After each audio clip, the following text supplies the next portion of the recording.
Estamos entonces una vez más queriendo aproximarnos al sonido que ha estado vibrando permanentemente durante muchos siglos. Las historias del conocimiento védico en general, la sabiduría. Hacemos énfasis en el conocimiento védico porque podemos tener acceso a esos registros, conocerlos, conectarnos. Pero en general, mucha información y mucha sabiduría durante siglos ha estado viajando y manteniéndose. Aparentemente parece que fuera más importante lo que cada día sale en las noticias, lo que nos toca escuchar en la emisora, en la radio, lo que habla el común de la gente a nuestro alrededor, los temas de moda, pero paradójicamente esos temas que hacen tanta bulla son los que menos duran, tienen muy poca capacidad de permanecer en el tiempo. Algunos relatos y algunas historias, como las que recordamos aquí, algunas reflexiones, se mantienen a lo largo del tiempo, se explica el porqué de esto y es porque, a pesar de que externamente puede estar cambiando, nosotros estamos teniendo las mismas preguntas, estamos teniendo el mismo diálogo, es un solo diálogo. Está cambiando la apariencia, lo anecdótico, que también puede ser bonito, que también hace parte de lo que estamos viviendo, pero que sobre todo no nos debe distraer de nuestras preguntas fundamentales. Entonces el Veda empieza, como lo hemos mencionado varias veces, con un aforismo, con una vibración, con un sonido, con una invitación que dice Atato Brahma Giniasa. Atato Brahma Giniasa. Atato Brahma Giniasa es, ahora que tú tienes un cuerpo humano, es hora de preguntarte. Cuando podemos ver a los demás seres humanos, y esto es muy estratégico para establecer buenas relaciones con todos, relaciones adecuadas, cuando vemos a los demás como teniendo la misma pregunta nuestra en el fondo, vamos a ver que hay una hermandad que no nos esperábamos. Algunos están gritando, peleando en contra tuya, otros parecen muy descarriados, me parecen personas malas, personas que no te soportan, o gente buena, gente amable. Pero hacemos énfasis quizás en esa gente con la que nosotros pensamos, nada tengo que ver con él, o esta gente, esta persona está en contra mía, cualquier cosa de este tipo, o con los extraños. También decimos, esta persona en realidad no tiene nada que ver conmigo. Todos esas distancias se acortan cuando nosotros hablamos del sentido de humanidad. Ustedes saben, nos hablan de los derechos humanos, de lo que nos une como humanos. Ahora, decir humanos y no aclarar qué significa humano también es muy abstracto. Una de las formas quizás donde hay cierto consenso es en que el ser humano es capaz, tiene la capacidad de ser compasivo. Eso es bien importante. Es decir, el ser humano tiene la capacidad de concebirse como humano y reconocer a los otros humanos. Ahora, ¿qué va a hacer con eso? Esa es la gran pregunta. Y es muy, decimos, estratégica para las relaciones y para uno mismo, porque somos los humanos de los demás. Entonces el Veda nos dice la característica humana es que puede saber que hay otros humanos, pero sabe qué les está pasando a los otros humanos. Imagínense, qué chévere, ¿no?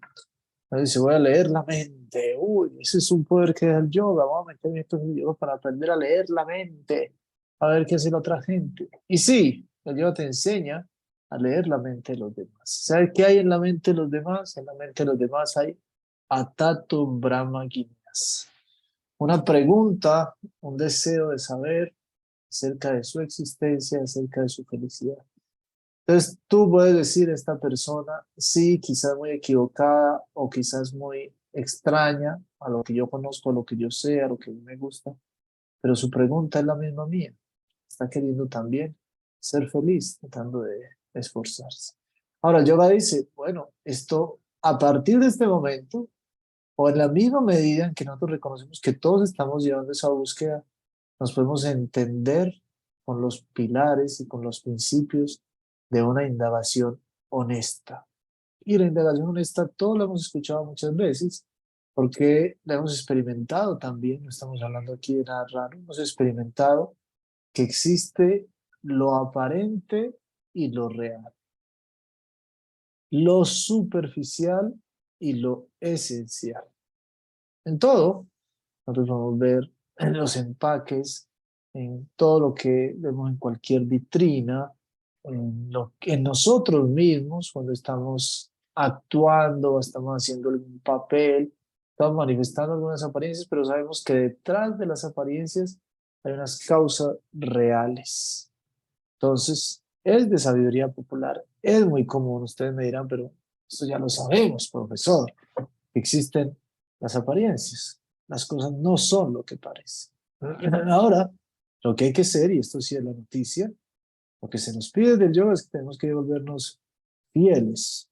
Eso es un practicante, eso es un sadhaka, es una persona disciplinada. Aquel que dice, gracias a mi experiencia y a mi capacidad de diferenciar lo esencial de lo aparente, me voy a comprometer o a hacer de mi criterio, va a estar dentro de mis prioridades entender qué es lo real y qué es lo aparente. Poner cada cosa en su lugar. Porque nos pueden engañar vendiéndonos celulares aparentes y que son falsos en realidad. No sé si todavía lo hacen. Cuando estábamos viviendo en Bogotá, estábamos en la recepción de la escuela y llegó una persona a vender un celular.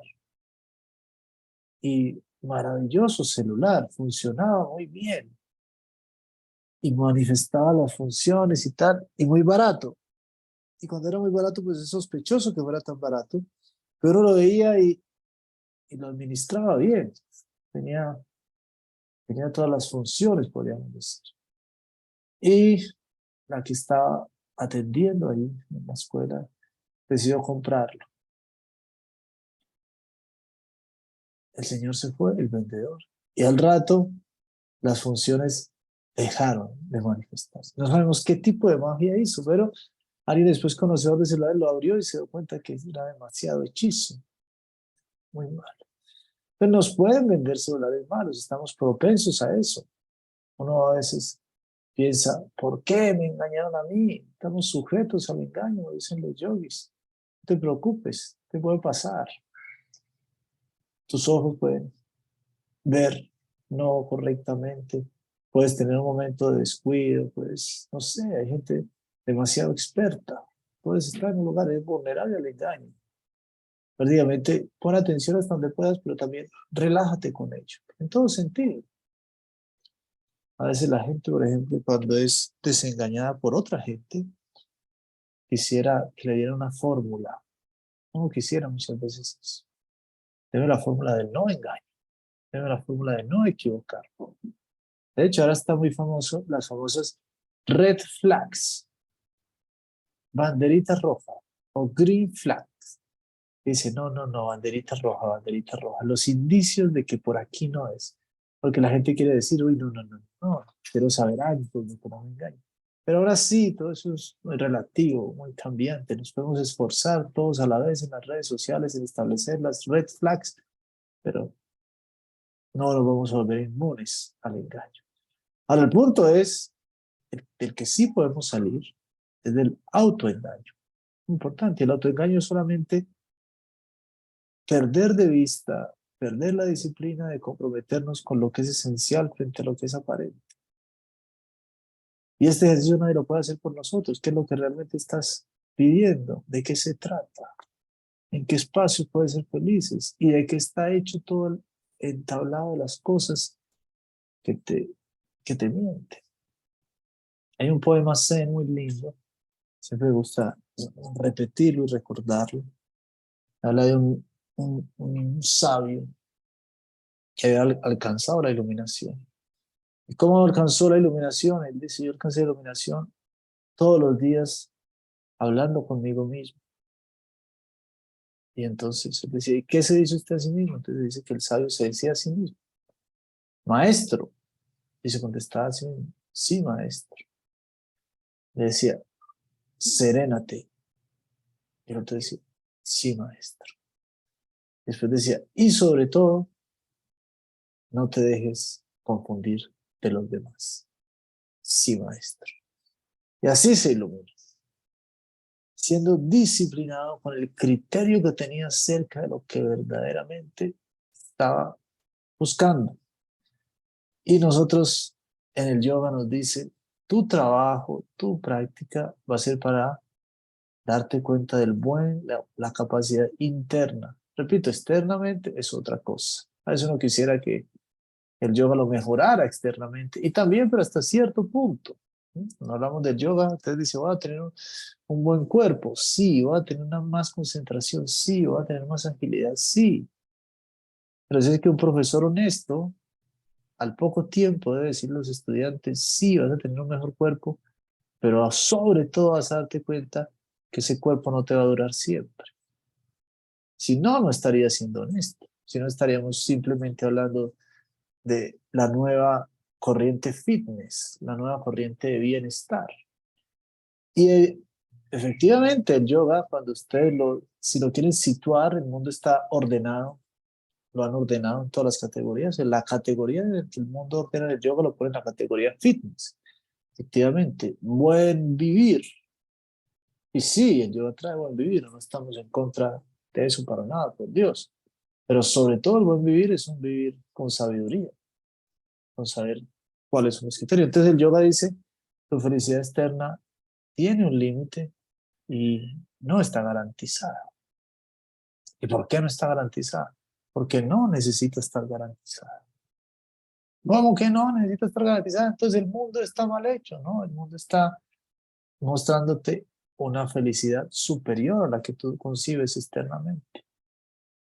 Un tico difícil de entender, un tico duro para el ego, pero muy fundamental.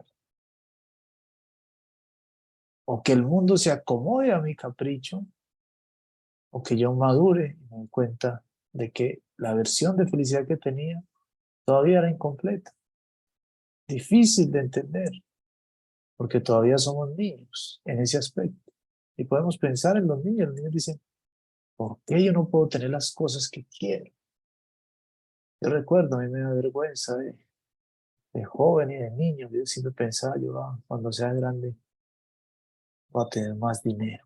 ¿Cómo es posible que el papá no tenga más dinero? Si piensan los niños. ¿Por qué mi mamá no hizo tal cosa para que nosotros también tuviéramos un Ferrari, qué sé yo? Una locura. Las mamás y los papás lo miran y dicen, si supieras tantas variables que hay. Y es más, lo más lindo es descubrir que pudiéramos, muchos, de hecho, podemos tener Ferraris, todos, pero hemos dicho que no, porque consideramos que hay otras cosas mejores. Maravilloso, ella entiende y entiende todo su linaje y entiende su lugar. Entonces, por muchos indicios, por puro sentido común, repito, esto no es nada nuevo, lo que estamos necesitando es disciplina para aceptarlo y para aplicarlo consistentemente. Sin consistencia no pasa nada. No puedes preparar nada, a menos que sea una comida barata de cualquier cosa ahí. No puedes preparar nada sin consistencia. Las buenas preparaciones necesitan el rato adecuado de calor, de consistencia. Pero lo esencial, lo aparente es fundamental internamente. Y ahí hay un avance muy concreto. Un avance que se va a reflejar, que los yogis dicen, la luz brilla por sí misma. Ese va a ser tu pequeña convicción. Ahora hay que ser disciplinados, serénate, sí, maestro, y no te dejes engañar por los demás. Súper importante, súper importante. Hoy estuvimos compartiendo en las redes sociales de la escuela una frase de Nietzsche, no sé, algunos ya seguramente lo habrán leído, quizás. Y dice, no olvidar, dice Nietzsche, no olvidar. Cuando más nos elevamos, uno más se eleva, más pequeños parecemos a los que no son capaces de volar. Muy lindo, muy poético. Cuando más te elevas, imagínate un pajarito cada vez sea más lejos, dice, wow, está cada vez más insignificante. Pero es porque estás más alto. Entonces hay una evidente escala de medición distinta, dependiendo del lugar donde estés. Claro, no quisiera, todos estamos en un lugar, todos somos iguales, no hay que hacer diferenciación. Y sí, esencialmente sí, estamos hablando de la humanidad. Pero los criterios son los criterios. Y le hemos puesto muchos ejemplos siempre. Hay que asumir el lugar que te corresponde según lo que has hecho y según la mejor forma de servir. Siempre ponemos el ejemplo del piloto. Si el piloto le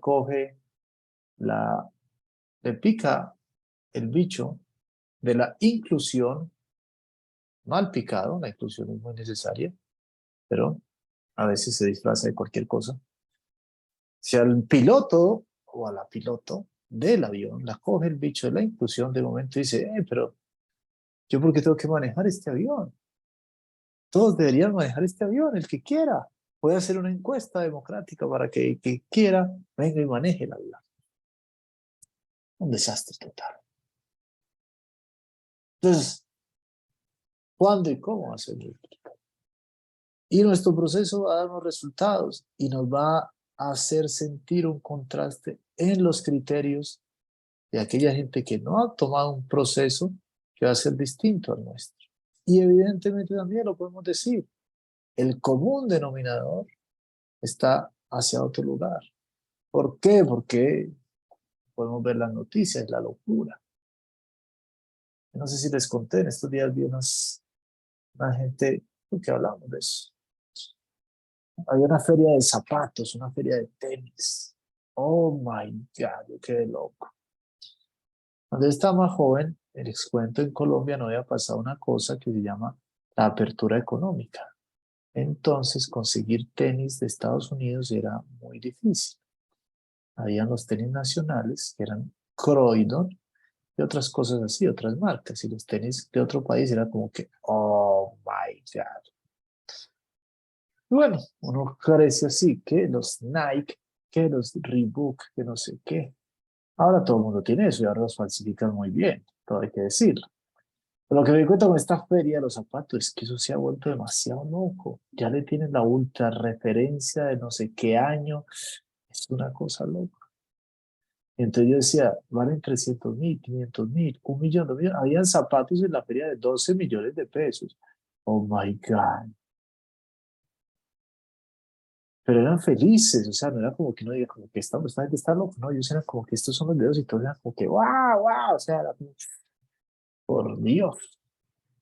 Todo esto, con tantos ejemplos que pueden haber y que yo sé que ustedes han visto para darse cuenta que el común denominador, pues, definitivamente no es que haya mucho criterio alrededor. Y hay que asumirlo. Estamos siendo educados para eso. Si no fuera así, pues estaríamos haciendo perder el tiempo a nuestros maestros. Como los doctores, los nutricionistas deben saber, hey, tenemos un criterio, sabemos de salud, sabemos de medidas sanitarias. La gente no tiene medidas sanitarias, tenemos que asumir nuestro rol y enseñarlas. Sencillo, tienes tu lugar. Ahora, uno ahí también, es un pequeño paréntesis, pero para ir un poquito más hondo, mucho tendríamos que hablar más y después uno puede decir, ay, sí, pero yo no soy perfecto, no soy como tal o cual, entonces no puedo enseñar nada. No, uno tiene que valorar su proceso también, sus errores, todo eso. No es así, he asumido, quiero, ratifico, hacerle caso a mi sensibilidad y educarme. He hecho sacrificios por esto. Otra gente ha tomado otro sendero, ¿no? Se ha ido a ahorrar para comprarse los tenis de 12 millones de pesos. Yo he asumido este papel. Y eso me da una responsabilidad. Si no, no hay esperanza, si no, nadie puede manejar el avión. En el yoga, eso se lo robaron los nazis, pero en la tradición del yoga eso se llama ario. Ario es educado. Ario significa de otro carácter. Ha sido educado. Y son muy necesarios. De hecho, no todo el mundo tendría que educarse. El yoga dice, no, todo el mundo. Educarse en este sentido que estamos hablando. Seriamente en aceptar las preguntas que tiene, asumir la existencia, ser sensible frente al dolor de otros, venir a esta clase a mediodía los miércoles. Todo eso no tiene que hacerlo todo el mundo. De hecho, tiene un porcentaje. Dice, con que uno de cada 10 personas lo haga y lo asuma, el mundo estaría muy distinto. Lo asuma es, en otras palabras, uno puede decir que asumirlo es echar cantaleta, asumirlo es levantarse todos los días diciendo, uy, soy súper, wow. No, asumirlo es, como decimos, tener consistencia y que su consistencia sea llevada con felicidad. Esos son los dos ingredientes. Porque si uno es consistente con lo que cree, con lo que está haciendo, no pasa nada. Pero si es muy consistente y su consistencia lo está llevando a volverse una persona amargada, tampoco está haciendo mucho. Entonces, das un ejemplo feliz y eso transforma a la gente que hay alrededor.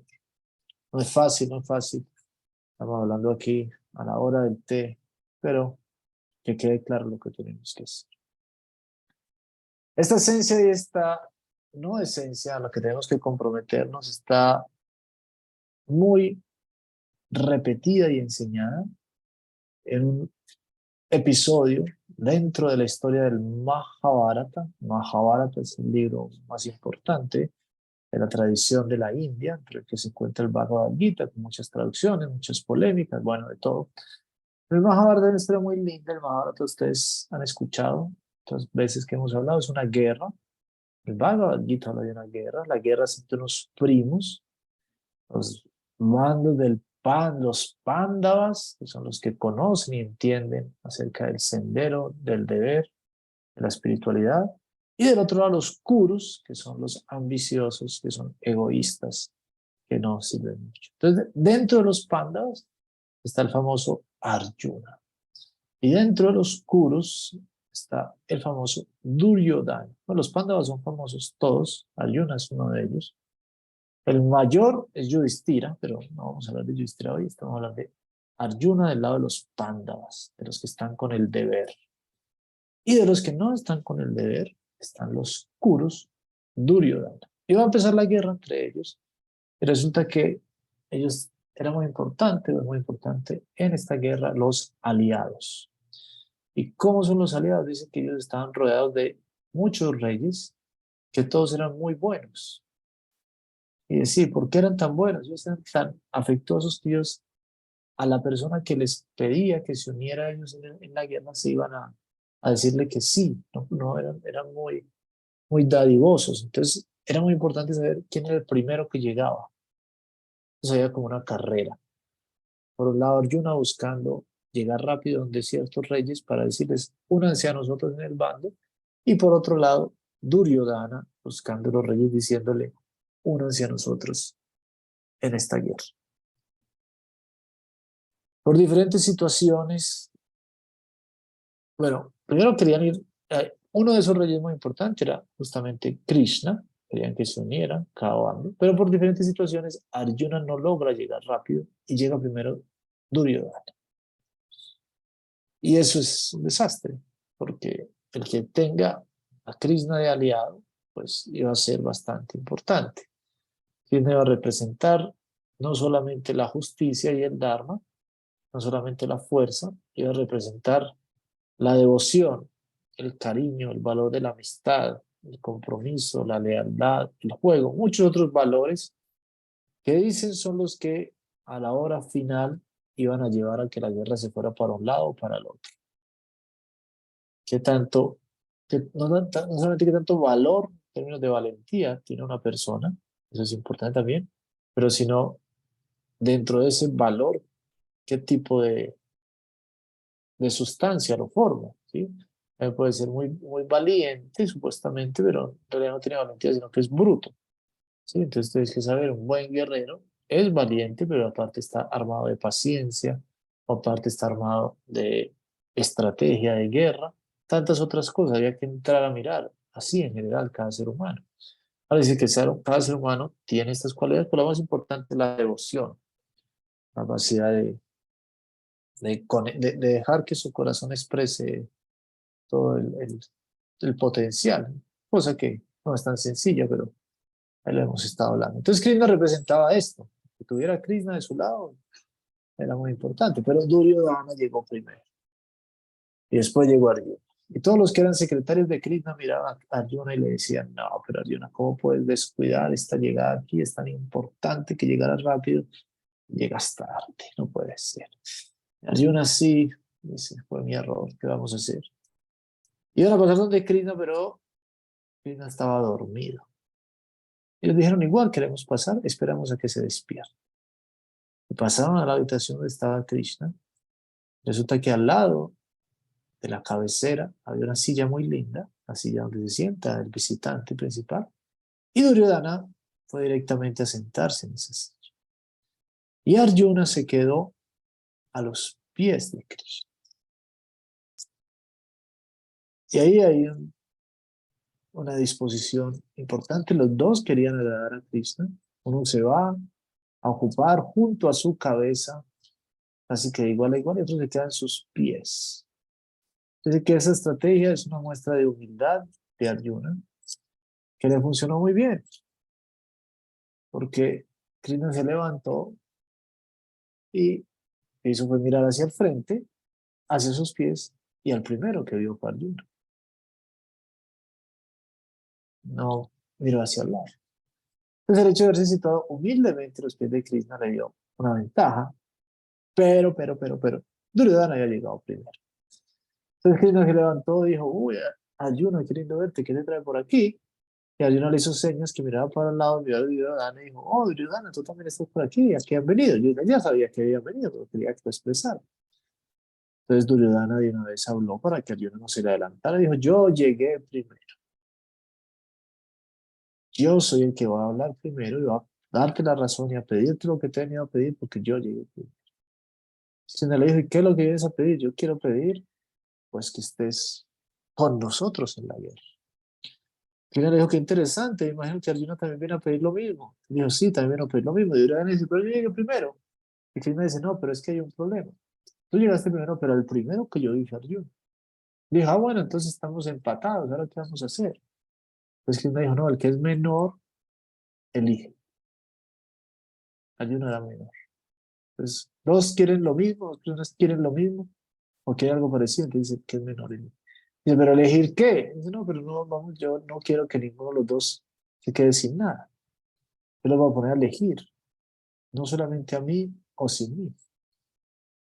Yo creo que se escoja entre estar conmigo en la batalla, pero yo no voy a pelear, o mi ejército que sí va a pelear, el Narayana, un ejército. El ejército de Krishna era tremendo ejército.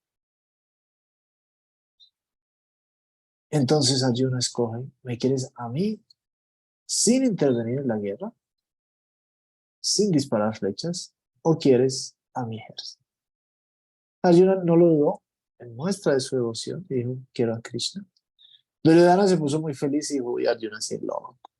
¿Cómo va a desperdiciar el ejército frente a Krishna que no va a hacer nada, solamente por sentimental ahí, por tenerlo al lado? Pero efectivamente, esa decisión marcó un quiebre en lo que sería la guerra. Porque no era solamente lo que estaba escogiendo ahí como que un guerrero cualquiera que no iba a pelear, estaba escogiendo la esencia por sobre la forma. O sea, aparentemente es más grande, es más poderoso, es más opulento, y esas decisiones las tenemos que tomar muchas veces. Aparentemente tenemos que seguirlas tomando, no solo una vez, tenemos que volver a enseñar a la mente otra vez. Es que esto yo lo escogí por esta convicción. Y tenemos que saborear la compañía de aquello que es esencial. En este caso, Arjuna saboreó la compañía de Dios, con la convicción de que tal elemento gana la batalla. Es lo que necesitamos. No ha sido gratuito. Podemos decir, ay, la otra gente que entonces perderá la batalla. Ahora debemos ocuparnos de nuestros propios asuntos. Cada uno está llevando la esencia a su nivel. De hecho, hay muchas capas y capas y capas. Cada uno tendrá sus instrucciones. Pero lo que a nosotros compete, debemos entender, puede parecer a los ojos de la vida común no tan útil, pero va a ser esencial a la hora de la guerra. ¿Cuál es la hora de la guerra? La hora de la guerra es la hora de la verdad, la hora propia, la hora de tú contigo mismo, de la verdadera satisfacción. Seamos pacientes, dice yo, seamos constantes, tengamos un criterio firme frente a la esencia, la forma. Cuando tengamos preguntas, las hacemos, pero sobre todo no vamos a traicionar esa idea que nosotros ya por sentido común conocemos. Y tener una oportunidad de indagar sobre eso, no puede pensar, no, pero el estar con la esencia es tan aburrido, me estoy perdiendo del mundo, me estoy perdiendo no sé qué cosa que te quiera decir la mente, estoy perdiendo unos zapatos de 12 millones, ¿qué haré de mi vida sin ellos? No, lo interesante es que la misma esencia es mucho más variada, mucho más duradera. Tienes que darle tiempo para que manifieste su plena dulzura. No hay que ser como un niño.